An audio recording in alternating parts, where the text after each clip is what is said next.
नमस्ते दोस्तों, मैं कुमार घनश्याम सर अपनी क्लास को आगे बढ़ाते हुए जो विदेशी उपसर्ग हैं उस पर चर्चा कर लेते हैं। हमारा जो भेद हम पढ़ रहे हैं उपसर्ग का, दो भेदों का हमने डीपली अध्ययन किया। कौन कौन से भेद तो आप बताएंगे? तत्सम के उपसर्ग प्लस हिंदी के उपसर्ग जिसे हम तद्भव के उपसर्ग कहते हैं, उनको हमने देख चुके। इसी क्रम में हम आगे बढ़ते हैं। जो हमारा तीसरा भेद था उसको भी हम चर्चा कर लेते हैं और यह इस क्लास के बाद पूरी यह क्लास ख़त्म होती है। फिर एक नई टॉपिक आप लोगों के सामने आएगी। चलिए पहले हम इसको समझने का प्रयास करते हैं। आप लोग नोट करिए, विदेशी उपसर्ग। अगर हम बात करें कि हमने बताया था कि जो विदेशी उपसर्ग होते हैं यह दो प्रकार के होते हैं। एक उर्दू के उपसर्ग हो सकते हैं। कौन से उपसर्ग हो सकते हैं? तो आप बताएंगे उर्दू के। उर्दू में क्या क्या आप देखेंगे? उर्दू में क्या देखेंगे? आप देखेंगे जो कुछ ऐसे भी शब्द होते हैं जो फारसी से आते हैं, फारसी से। कुछ ऐसे भी शब्द हैं जो अरबी से आते हैं। हम दोनों साथ में इसको भी देख लेंगे। प्लस इसी में हम देखेंगे जो क्या नाम है, अंग्रेजी के उपसर्ग होते हैं। किसके होते हैं? तो आप बताएंगे अंग्रेजी के उपसर्ग। आज हम इसका दोनों का चर्चा कर लेंगे। चलिए हम पहला बात करते हैं उर्दू के उपसर्ग की। ठीक है, तो हमारा जो पहला हेडिंग होगा आप लोग नोट कर लीजिए। जो हमारा उर्दू कोष्टक में है अरबी फारसी, अरबी फारसी, अरबी फारसी के उपसर्ग। चलिए देखते हैं। तो जो हमारा उर्दू के उपसर्ग हैं उसको समझने का प्रयास करते हैं। कुछ ऐसे शब्द हैं जो हमारे आपके द्वारा बोले जाते हैं, लेकिन हमें व्याकरणिक ज्ञान ना होने के कारण हम थोड़ा सा अनभिज्ञ रह जाते हैं कि जो हम शब्द बोल रहे हैं यह कैसा शब्द है। बस उसी को हमें संज्ञान में लाना है। तो चलिए देखिए, जो एक शब्द हम बात करें जो उर्दू का हमारा जो पहला उपसर्ग होने वाला है वह कौन सा है?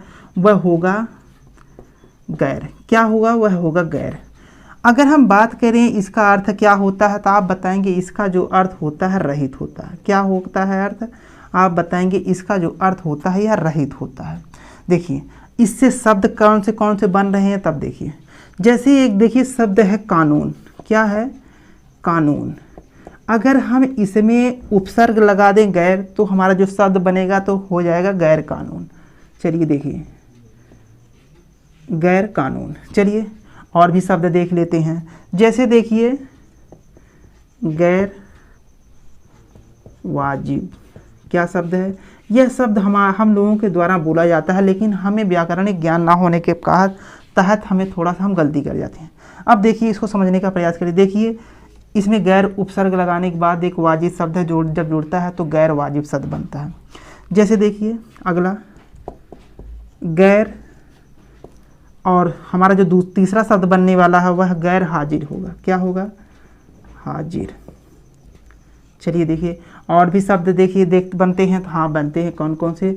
आप बताएंगे गैर मुल्क। चलिए देखिए और भी शब्द बन सकते हैं। हाँ बन सकते हैं। कौन? आप बताएंगे गैर मर्द। और भी शब्द बन सकते हैं। हाँ ऐसे बहुत से शब्द हैं जो गैर उपसर्ग लगाने से बनते हैं। इसी क्रम में हम आगे बढ़ते हैं और उर्दू और फारसी के जो अगला उपसर्ग है उस पर चर्चा करते हैं। देखिए एक शब्द है बद। अगर हम बात करें कि बद का अर्थ क्या हो सकता है, कि बद का अर्थ क्या हो सकता है, आप लोग नोट करिए। बद शब्द है बद। अर्थ इसका क्या होगा? अर्थ इसका होता है बुरा। क्या होता है? बुरा अर्थ होता है।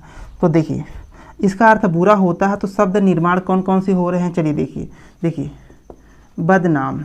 एक शब्द नाम है, उसमें बद उपसर्ग लगाने से शब्द बनता है बदनाम। चलिए देखिए अगला शब्द बदहाल।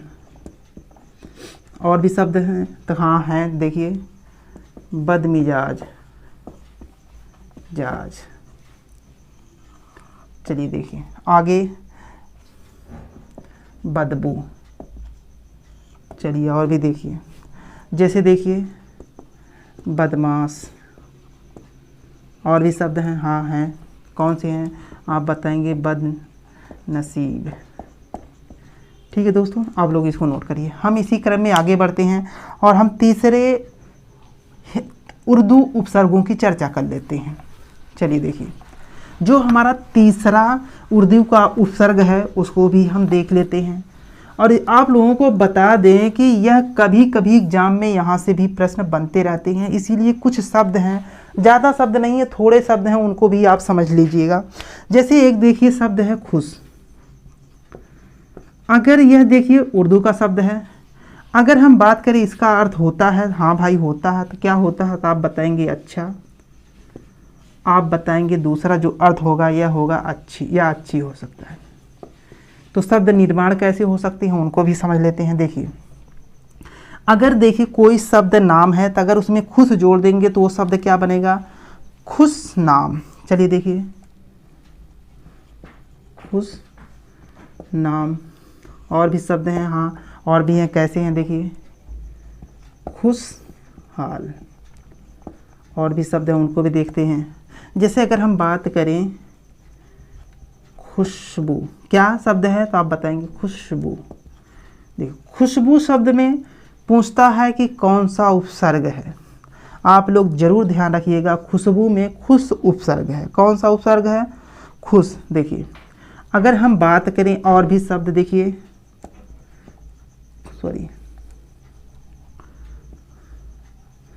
खुश नसीब। देखिए, ऐसे बहुत से शब्द हैं जो हम खुश उपसर्ग लगाने से निर्माण करते हैं। और भी हम उपसर्ग की चर्चा कर लेते हैं, जो हमारा उर्दू उपसर्ग, उर्दू और फारसी के शब्द हैं। चलिए देखिए, उसको भी चर्चा करते हैं। देखिए, एक शब्द है बे। एक शब्द बे उपसर्ग है, किसका? उर्दू का। इसका अगर हम अर्थ की बात करें तो इसका अर्थ होता है रहित।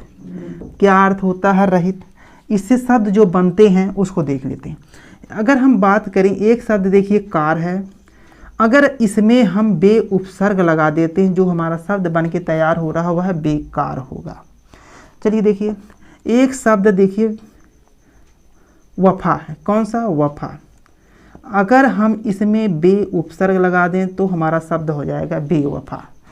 चलिए देखिए, एक शब्द बेकसूर होगा। क्या शब्द होगा? तो आप बताएंगे बेकसूर। चलिए देखिए, एक शब्द कायदा है, अगर उसमें हम बे उपसर्ग लगा दें तो हमारा शब्द जो बनेगा वह बेकायदा बनेगा। इस प्रकार से बे उपसर्ग रहने से हमारा शब्द निर्माण हो रहा है। चलिए हम दो चार और उपसर्ग की चर्चा कर लेते हैं। तो हमारा जो अगला उपसर्ग होने वाला वह हर होगा।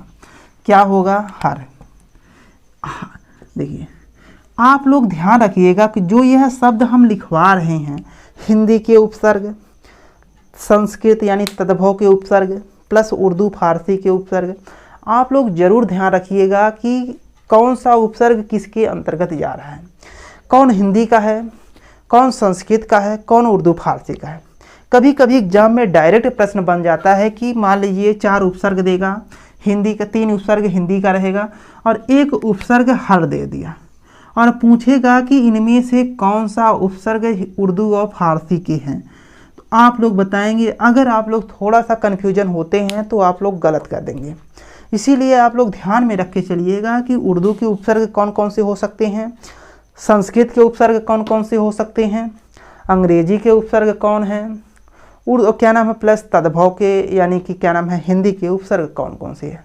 देखिए, जो हर शब्द है यह उर्दू का शब्द है, यह उपसर्ग है। अगर हम बात करें इसका भी शब्द अर्थ हो सकता है, हाँ हो सकता है, यह होगा इसका अर्थ प्रत्येक। चलिए देखिए, तो प्रत्येक इसका अर्थ होता है। तो इससे जो शब्द निर्माण होगा उसको देख लेते हैं। जैसे अगर हम बात करें रोज, एक शब्द है। कौन सा? रोज। अगर हम इसमें हर उपसर्ग लगा दें तो शब्द हमारा कौन सा निर्माण होगा? तो आप बताएंगे हर रोज। चलिए देखिए, अगर हम बात करें एक शब्द दिन है। कौन सा? दिन। अगर हम इसमें हर उपसर्ग लगाने से जो हमारा शब्द बन रहा क्या होगा? वह हर रोज, हर दिन होगा। चलिए देखिए, एक शब्द हर पल होगा। हर पल। चलिए, और भी शब्द बन रहे हैं, हाँ बनेंगे, जैसे हर वक्त, हर वक्त, और देखिए हर दम। यह जो देखिए शब्द कैसे बन रहे हैं। अगर आप लोगों के सामने पूछ दे कि हर वक्त में कौन सा उपसर्ग है, आप बताएंगे हर है। कैसा उपसर्ग है, तो आप बताएंगे उर्दू के उपसर्ग हैं। चलिए और भी हम बात कर लेते हैं। देखिए हमारा इसके बाद हम बात कर लेंगे अंग्रेजी के उपसर्गों की। एक और बात कर लेते हैं। देखिए एक शब्द ना है, अगर इसका हम बात करें अर्थ क्या होगा, तो आप बताएंगे रहित होगा। क्या होगा? रहित। तो ना उपसर्ग से कौन कौन से शब्दों का निर्माण हो रहा उसको हम देख लेते हैं। देखिए ना समझ, कैसा शब्द बना? ना समझ शब्द बना। अब देखते हैं अगर हम बात करें कि जैसे नालायक, नालायक, आगे हम बात कर लेते हैं। अगर हम बात करें नादान, आगे बात करते हैं। देखिए नाबालिग, यह जो हमारा शब्द बन के तैयार हो रहे हैं, यह सब ना उपसर्ग से बन के हुए हैं और यह सब उर्दू के शब्द हैं। चलिए इसी प्रकार से हमने विदेशी उपसर्गों के बारे में चर्चा किया, जिसमें से हमने उर्दू के भी उपसर्ग देखे, साथ साथ फारसी और अरबी के भी उपसर्ग हमने इसमें समझा। चलिए हम अंग्रेजी के उपसर्गों की चर्चा कर लेते हैं। अंग्रेजी के जो उपसर्ग होते हैं, यहाँ से एग्जाम में प्रश्न नहीं बनता है, लेकिन हम 2-4 ही उपसर्ग हैं उस पर थोड़ा सा चर्चा कर लेते हैं दोस्तों, क्योंकि कहीं ना कहीं हम अगर कहीं छोड़ के निकल जाते हैं तो बाई चांस एग्जाम नेशन में वही प्रश्न आ गया तो हमें बड़ा तकलीफ होता है कि हमने इसको क्यों नहीं पढ़ा। 2-4 शब्द हैं उसको भी हम यहीं पर देख लेते हैं। जब इतना हम कर रहे हैं तो हमें 2 शब्द और देखने में क्या हर्ज है। चलिए देखिए आप लोग नोट करिए, अंग्रेजी उपसर्ग। चलिए देखें, अगर हम बात करें जो पहला हमारा अंग्रेजी का उपसर्ग होगा वह होगा हैंड। क्या होगा? हैंड। अगर हम बात करें इसका अर्थ क्या होगा, तो इसका भी अर्थ होगा मुख्य। और भी उपसर्ग हैं, हाँ हो सकते हैं, जैसे देखिए चीप भी उपसर्ग है, इसका भी अर्थ क्या होता है? मुख्य ही होता है। और देखते हैं और भी उपसर्ग हैं, हाँ देखिए सब भी उपसर्ग है, सब उपसर्ग है, या इसका अगर अर्थ बात करें तो यह होता है उप। और देखते हैं अगर हम बात करें डिप्टी एक उपसर्ग है, आप लोग जरूर ध्यान रखिएगा कि यह अंग्रेजी का उपसर्ग है। डिप्टी मतलब होता है उप। क्या होता है? उप। इसके भी मतलब उप होता है। अगर हम बात करें वॉइस देखिए एक उपसर्ग है। अभी हम शब्द निर्माण कर रहे हैं कैसे। वॉइस एक उपसर्ग है, इसका भी अर्थ होता है उप ही होता है। चलिए देखिए, हेड का अर्थ मुख होता है, जो इससे जो शब्द निर्माण हो रहे हैं कैसे। अगर हम बात करें कि हेडमास्टर, क्या बात करें? हेडमास्टर। देखिए अगर हेडमास्टर में उपसर्ग आप लोगों से पूछ ले तो आप बताएंगे हेड है। अगर हम बात करें कि कैसा उपसर्ग है तो आप बताएंगे अंग्रेजी के उपसर्ग हैं। चलिए हम आगे देखते हैं और हमारा जो दूसरा शब्द निर्माण होगा यह हो जाएगा हेड क्लर्क। ठीक है दोस्तों, और भी शब्द निर्माण हो सकते हैं, हाँ, जैसे हेड ऑफिस।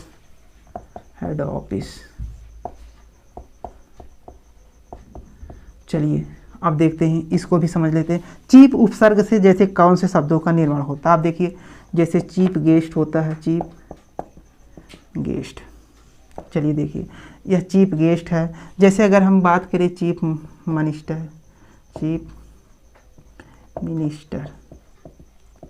देखिए चीफ मिनिस्टर में अगर पूछ ले कि कौन सा उपसर्ग है, आप लोग तुरंत बता सकते हैं। आप देखिए अगर देखिए सब उपसर्ग से कौन से शब्द निर्माण होगा उसको भी समझ, जैसे सब इंस्पेक्टर, जैसे सब रजिस्ट्रार। ठीक है दोस्तों, और भी देख लेते हैं, जैसे सब इंस्पेक्टर,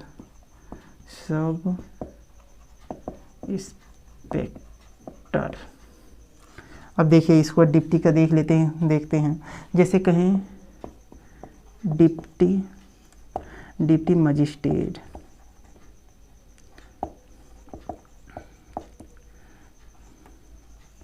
ऐसे बहुत से शब्द हैं जो इसको लगाने से बनते हैं। जैसे वॉइस का भी देख लेते हैं। किसका? वॉइस का। चलिए देखिए यहीं पर देख लेते हैं वॉइस। वाइस का जो अर्थ होता है यह होता है उप। क्या अर्थ होता है तो आप बताएंगे उप। इससे कौन कौन से शब्द बन सकते हैं उनको भी देख लेते हैं। जैसे हम कहें वाइस प्रिंसिपल, क्या कहेंगे वाइस प्रिंसिपल, क्या कहेंगे आप बताएंगे वाइस प्रिंसिपल, प्रिंसिपल। और भी शब्द बन सकते हैं हाँ, तो कौन कौन से, तो जैसे वाइस चांसलर, सॉरी चांसलर। आप लोग इसको नोट करिए। इस प्रकार से हमारा जो उपसर्ग का टॉपिक है यह पूरा होता है और अगला क्लास हमारा एक नए टॉपिक के साथ आप लोगों के सामने आएगी। आप लोगों से निवेदन है कि आप लोग इसको एक बार सरसरी निगाह से पढ़ के ज़रूर जाइएगा एग्ज़ाम में, क्योंकि कहीं ना कहीं आप लोगों से यह प्रश्न बहुत पूछ लेता है कि मतलब कि चीफ मिनिस्टर में कौन सा उपसर्ग है। तो मतलब आप बता सकते हैं कि चीफ मिनिस्टर में चीफ उपसर्ग है।